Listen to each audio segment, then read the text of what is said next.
गर्मी बढ़ रही है, तो उसके कारण हमारा ग्लोबल वार्मिंग का इंक्रीज हो रही है, जिससे हमें बहुत ही तकलीफ पड़ सकती है, जैसे कि बीमारी हो सकती है, कुछ भी हो सकता है due to increasing the heat of environment. उससे हमारा वाटर लेवल भी ऊपर जा सकता है कि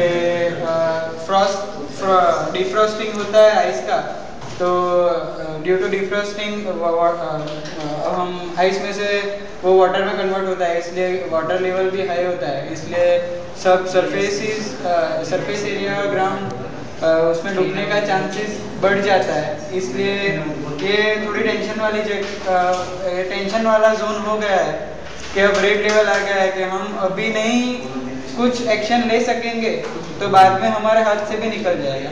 अभी हाथ से निकल तो गया ही है, लेकिन अभी भी हमारे पास वक्त है कि हम एक्शन ले सकते हैं।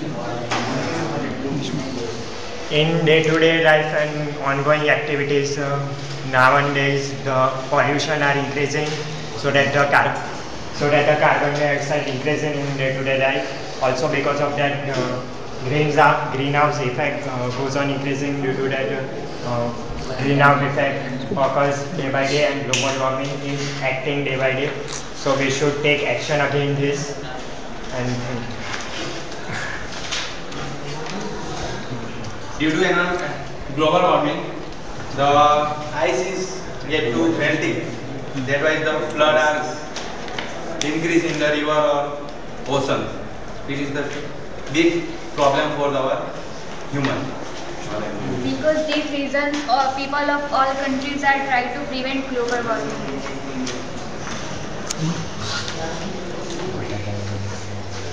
ગ્લોબલ વોર્મિંગને કારણે જે ઋતુનું જે ચક્રવ્યૂહ છે એ ખોરવાઈ જાય છે. ત્યારે જોઈ શકીએ છીએ કે અત્યારે વરસાદ બહુ ઓછો પડેલો છે, તો દુષ્કાળ જેવી પરિસ્થિતિ છે. ટૂંકમાં આ બધું જે થાય છે ગ્લોબલ વોર્મિંગના કારણે થઈ શકે છે.